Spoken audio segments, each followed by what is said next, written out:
Bonjour, dans cette vidéo, je vais vous montrer comment installer une nouvelle copie de Windows sur votre Lenovo Loque 15. Donc, si vous souhaitez installer une nouvelle copie de Windows, que vous n'ayez tout simplement aucun système sur votre ordinateur portable ou qu'il y ait déjà un système, mais que vous vouliez réinitialiser complètement votre ordinateur portable ou l'installer dans une autre langue, alors cette vidéo est faite pour vous. Mais il y a quelques éléments dont nous aurons besoin. Donc, si vous n'avez actuellement aucun système sur votre ordinateur portable, il vous faudra un autre PC sous Windows. Mais si vous avez déjà Windows et que vous pouvez y accéder sur cet ordinateur portable, alors vous pouvez aussi utiliser ce même ordinateur. Parce que nous allons devoir créer une clé USB bootable. Puisque nous parlons de la clé USB bootable, il vous faudra une clé USB. Elle peut être soit de type USB-A, soit de type USB-C. Ce lecteur a en fait deux ports, donc je peux utiliser l'un ou l'autre. Et maintenant, la première chose, et il vous faudra aussi une connexion Internet filaire. Donc je vais simplement utiliser un câble que j'ai ici et que je dois brancher à mon ordinateur portable. Parce que lors de l'installation de Windows à partir d'une clé USB, vous n'aurez pas les pilotes pour le Wi-Fi. Donc, avant de commencer, nous devons prendre un autre ordinateur portable et créer la clé USB bootable. Je vais donc fermer le couvercle de cet ordinateur portable et en mettre un autre ici que j'ai et ouvrons-le. Peut-être que je vais simplement prendre cet ordinateur portable là-bas. D'accord, et maintenant, commençons. Je vais donc allumer l'ordinateur portable parce qu'il me semble qu'il n'a pas encore été allumé.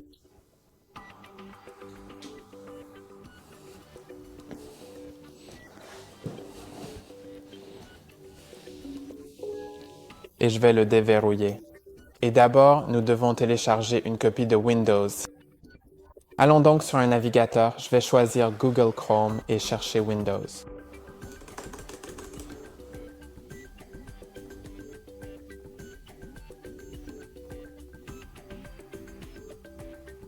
Vous pouvez simplement chercher Windows 11 ISO et vous assurer de le télécharger depuis le site officiel microsoft.com. Donc, pas un autre site, il faut que ce soit microsoft.com.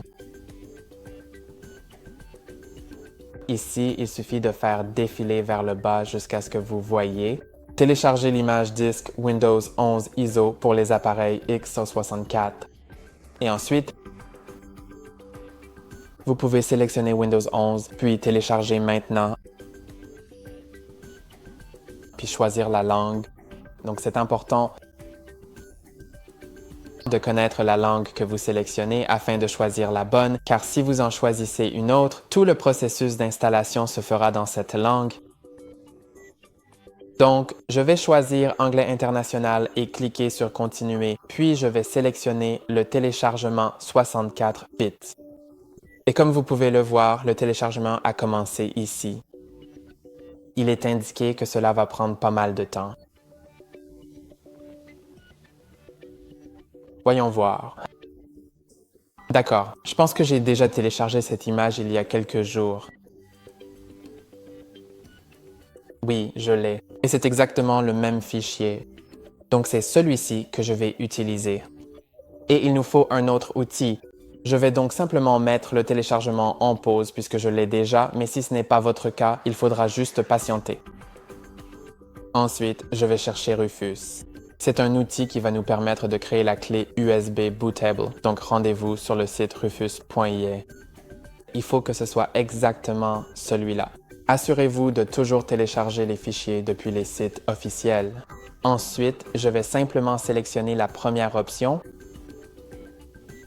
et puis c'est téléchargé. Je peux donc double-cliquer dessus pour l'ouvrir et je vais devoir... D'accord, il s'est ouvert tout de suite. Maintenant, je vais brancher ma clé USB à cet ordinateur portable.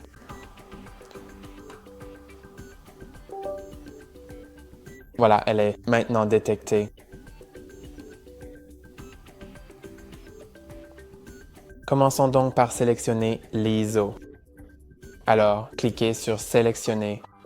Ensuite, allez dans le dossier où votre fichier ISO, qui est l'image disque de Windows 11, a été téléchargé, donc très probablement dans Téléchargement. Je vais cliquer dessus, puis sur Ouvrir. Maintenant, il va analyser l'image pendant 1 seconde.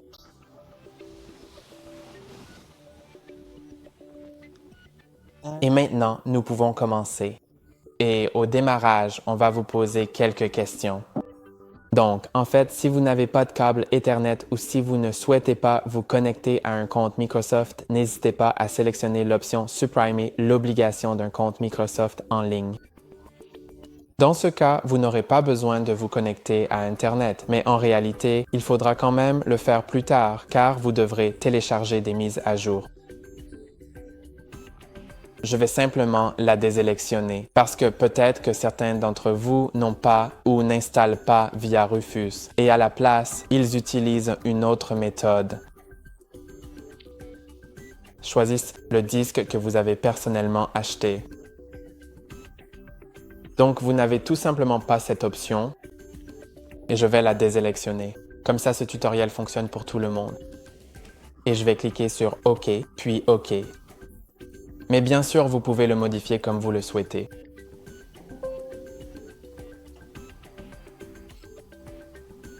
OK, il est en train de faire ça. Donc, il a ouvert quelques fenêtres de l'explorateur de fichiers. Je viens de les fermer parce que je ne devrais pas les avoir ouvertes comme ça. Faire des opérations sur ce disque.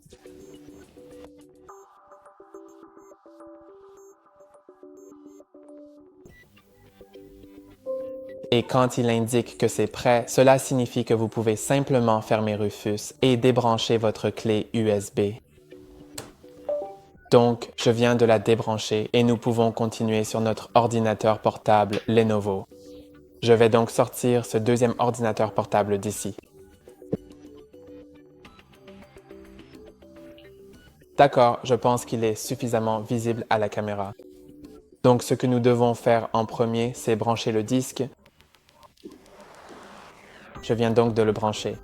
Assurez-vous que l'ordinateur portable est complètement éteint. Donc, si vous ne savez pas comment l'éteindre complètement, il suffit d'appuyer et de maintenir ce bouton d'alimentation qui se trouve ici jusqu'à ce qu'il s'éteigne totalement. Et l'ordinateur portable ne doit plus être allumé ni clignoté. Et ensuite, avant de continuer, branchons aussi l'ordinateur portable sur le chargeur. Même si la batterie est à 100%, je recommande quand même de le brancher parce que le téléchargement et l'installation de Windows peuvent prendre un certain temps et nous ne voulons pas que l'ordinateur portable se décharge pendant le processus.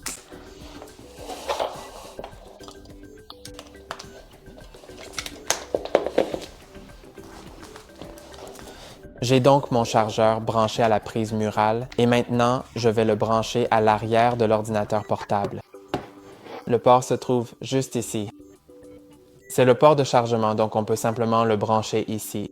Ça va s'allumer à cet endroit. C'est blanc, donc il est à 100% en ce moment. Mais je préfère quand même le brancher pour éviter qu'il ne se décharge, comme je l'ai dit tout à l'heure. D'accord.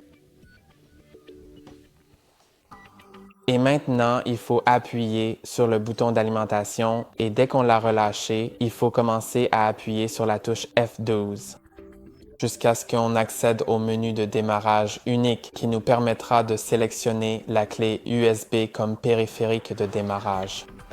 Donc, il faut appuyer sur le bouton d'alimentation, puis plusieurs fois sur F12. Vous pouvez le faire pour être sûr que ça fonctionne. Voilà, nous sommes maintenant dans le menu « Veuillez sélectionner le périphérique de démarrage ». On peut simplement utiliser les flèches pour sélectionner le périphérique USB et appuyer sur « Entrée ». Maintenant, l'ordinateur va démarrer à partir de la clé. Et si tout s'est bien passé, vous verrez cet écran. Si quelque chose s'est mal passé, vous pouvez recommencer la procédure.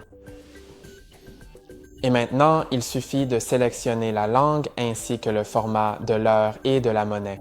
Et notre pavé tactile ne fonctionne pas. Notre pavé tactile ne fonctionne pas parce que nous n'avons pas les pilotes nécessaires. Donc ce que je vais faire, c'est vous montrer le clavier.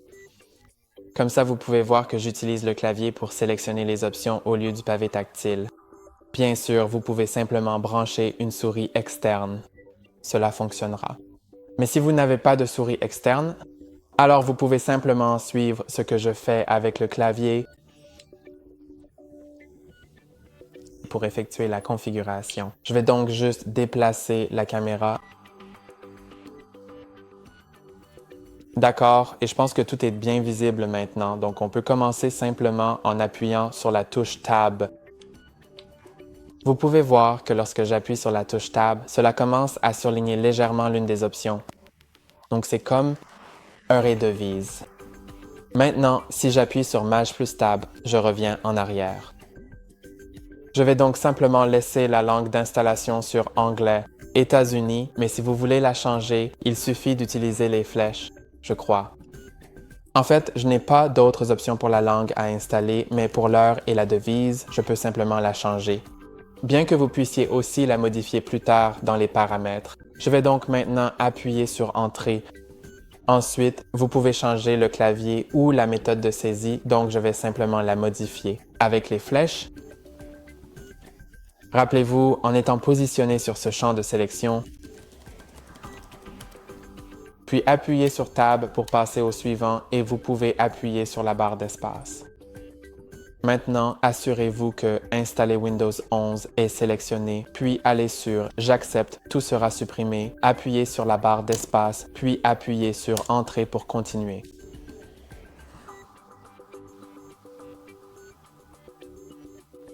Et maintenant, il suffit d'accepter le contrat. Je vais donc aller jusqu'à Accepter, me positionner dessus et appuyer sur la barre d'espace. Maintenant, il va rechercher nos disques.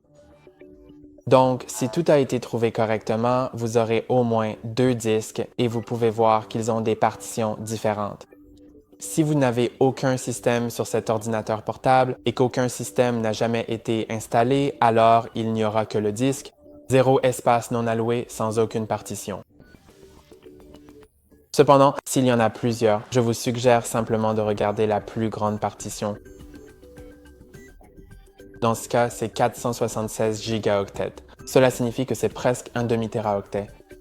Regardons ensuite la plus grande partition de celle-ci qui indique environ 60 gigaoctets, ce qui veut dire que c'est la plus petite.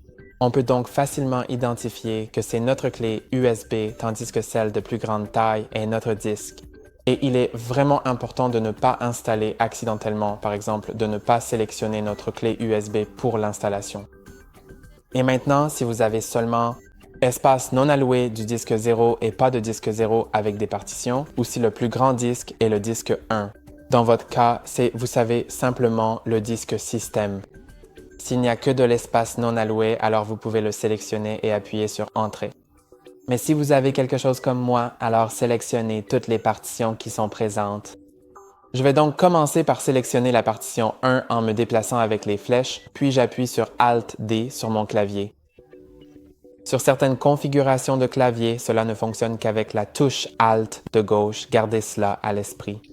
Ensuite, je vais sélectionner la partition 1 et appuyer à nouveau sur Alt-D et faire la même chose pour toutes les partitions. Il ne reste donc que l'espace non alloué du disque 0.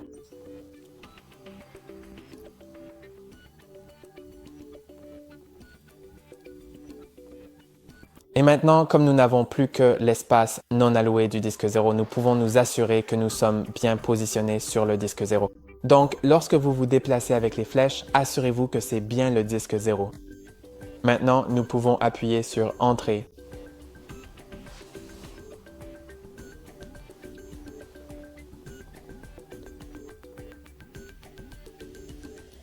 Ensuite, appuyez sur Tab pour aller sur Installer et appuyez sur Espace ou Entrée comme vous voulez. Et maintenant, il ne nous reste plus qu'à attendre. Cela peut prendre plus de temps, mais je vous recontacterai lorsque tout sera configuré. Je veux dire pas mis en place, quand nous arrivons à la configuration écran.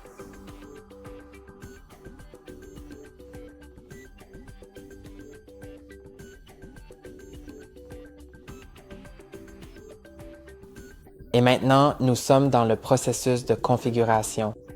Nous devons donc toujours utiliser notre clavier jusqu'à ce qu'il télécharge les mises à jour, ce qui sera fait dans un instant.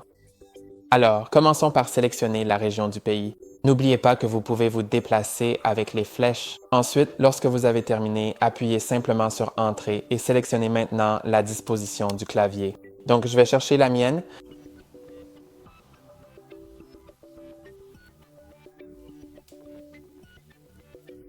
Puis je vais appuyer sur Entrée. Si vous souhaitez ajouter une autre disposition, appuyez sur Tab pour ajouter une disposition. Si ce n'est pas le cas, allez sur Ignorer et appuyez sur Espace. Ensuite, nous devons connecter notre réseau Ethernet. Je vais donc trouver le câble et le brancher à l'arrière à côté de notre port de chargement. En fait, il faut le brancher à l'envers.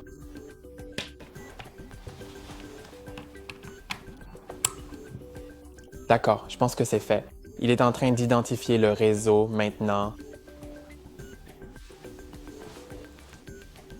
Et nous pouvons appuyer sur Tab pour passer à l'étape suivante et appuyer sur Espace.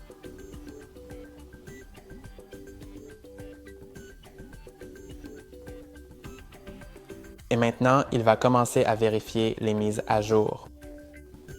Peut-être qu'il va les installer maintenant, sinon il les installera dans un instant. Mais vous n'avez rien à cliquer jusqu'à ce qu'il passe simplement à la deuxième partie de la configuration. Donc parfois, après la mise à jour, il revient simplement au début de la configuration. C'est assez regrettable, mais c'est comme ça. Et il vous suffira simplement de répéter le processus de configuration. Il se peut alors qu'il installe à nouveau les mises à jour, mais cette fois-ci, ce seront de nouvelles mises à jour différentes. Et après cela, vous pourrez simplement continuer normalement. Donc maintenant, je pense que je peux simplement remettre la caméra dans son état précédent parce que nous n'aurons plus besoin du clavier puisque le pavé tactile devrait fonctionner maintenant. Et si ce n'est pas le cas, il vous suffira de recommencer. Peut-être que non, vous n'aurez rien à répéter. Cela devrait fonctionner si vous avez une connexion Internet. D'accord, il est indiqué que j'ai perdu la connexion Internet et cela arrive à chaque fois que j'installe Windows. Il vous suffit donc de cliquer sur Réessayer. Donc j'appuie simplement sur Tabulation et Espace. Ensuite, encore une fois, Suivant. Il suffit donc d'appuyer sur Tabulation jusqu'à ce que vous soyez sur Espace. Je vais donc passer l'étape de nommer mon appareil. Là aussi, j'appuie sur Tabulation pour atteindre Ignorer pour l'instant. Vous pouvez aussi simplement le nommer, mais cela va redémarrer l'appareil. Vous voyez, cela prend juste du temps inutilement. Et renommer l'appareil peut se faire plus tard, et je vais aussi enregistrer une vidéo sur la chaîne pour expliquer comment renommer l'appareil. Donc si jamais vous en avez vraiment besoin, vous pourrez la trouver facilement. Et oui, il est en train de se mettre à jour en ce moment, donc on peut juste attendre et cela devrait être terminé dans un instant.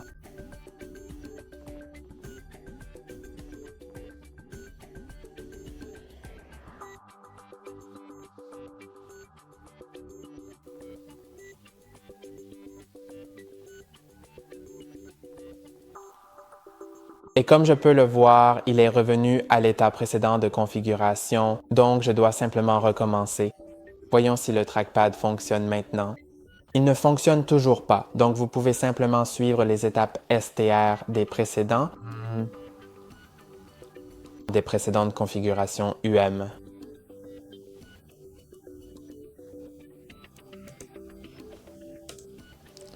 Je vais juste appuyer sur Entrée, puis je vais sélectionner la disposition du clavier.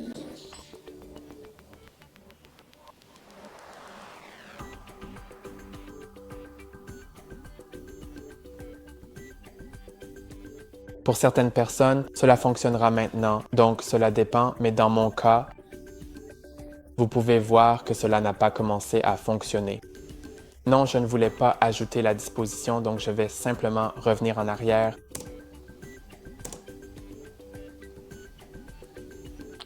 Et maintenant, il vérifie à nouveau les mises à jour. Voyons s'il les installe maintenant.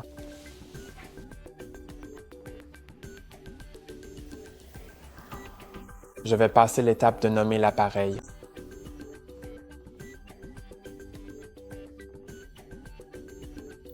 Donc maintenant, il installe à nouveau la mise à jour.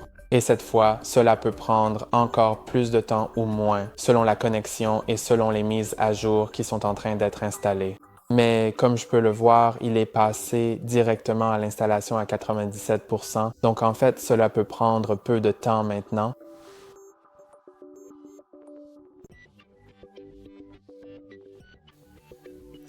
Et maintenant, nous devons nous connecter au compte Microsoft. Donc, si lors de la création de la clé USB Bootable avec Rufus, vous n'avez pas décoché l'option du compte Microsoft, alors malheureusement, il est obligatoire de le faire. Je vais donc simplement appuyer sur Tabulation et cliquer sur se connecter. Je n'aime pas vraiment ce fait, que nous soyons obligés de nous connecter, mais malheureusement, comme vous pouvez le voir, c'est le cas. Je vais simplement me connecter rapidement. Si vous n'avez pas de compte, vous pouvez en créer un. Et en fait, comme on peut le voir, la souris fonctionne maintenant, donc c'est aussi une bonne chose. Je vais juste me connecter.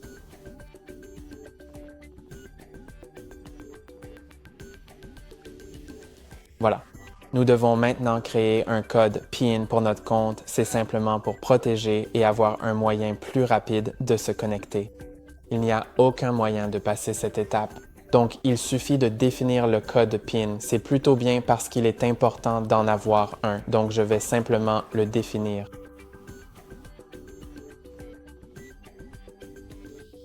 Ensuite, il vous demande quelques informations supplémentaires comme la localisation, la fonction localiser mon appareil. Vous pouvez sélectionner ou laisser sélectionner selon votre préférence. Je vais tout accepter pour accélérer le processus. Mais vous pouvez tout lire et décider par vous-même. Ensuite, si votre compte Microsoft contient une sauvegarde d'un appareil précédent, vous pouvez cliquer sur Continuer. Si c'est le cas, cet écran vous souhaitera la bienvenue à nouveau. Mais si vous ne souhaitez pas restaurer de sauvegarde, vous pouvez cliquer sur Plus d'options. Vous aurez alors la possibilité de sélectionner une autre sauvegarde provenant d'un autre appareil ou simplement de cliquer sur Configurer comme nouveau PC. Cliquez à nouveau sur Configurer comme nouveau PC et vous passerez simplement l'étape de restauration à partir d'une sauvegarde. C'est aussi simplement quelque chose qui dépend de vous.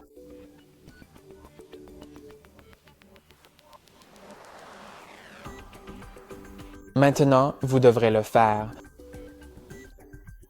Vous pouvez sélectionner des options comme développement, divertissement, selon ce que vous faites sur votre ordinateur portable, mais je vais passer cette étape car je ne pense pas que cela ait un réel effet sur ce PC. Ensuite, si vous souhaitez utiliser votre téléphone depuis votre PC, s'il s'agit d'un Android, vous pouvez scanner le code QR. Si c'est un iPhone, vous pourrez le configurer plus tard dans les paramètres ou si vous ne souhaitez pas le configurer, cliquez simplement sur Ignorer. On vous demandera ensuite si vous souhaitez sauvegarder les photos de votre téléphone sur votre ordinateur portable ou sur OneDrive, je veux dire. Vous pouvez aussi scanner le code QR pour le faire, mais je vais cliquer sur Ignorer car je n'en ai pas vraiment envie. Ensuite, si vous le souhaitez, vous pouvez également transférer les données de navigation de votre ancien navigateur. Je vais cliquer sur Pas maintenant. Ensuite, il vous demande si vous souhaitez bénéficier d'un essai gratuit de Microsoft 365 Famille. Je ne veux pas, car c'est un essai gratuit d'1 mois et après cela, je serai facturé 130 $ par an. Et si je veux Microsoft 365 Basic qui coûte 2 $ par mois, je ne le veux pas non plus. Donc, je vais cliquer sur Refuser. Ensuite, je vais cliquer sur Suivant pour n'utiliser que les 3 fonctionnalités. Et nous y sommes. C'est tout pour aujourd'hui. N'oubliez pas de liker et de vous abonner. À la prochaine!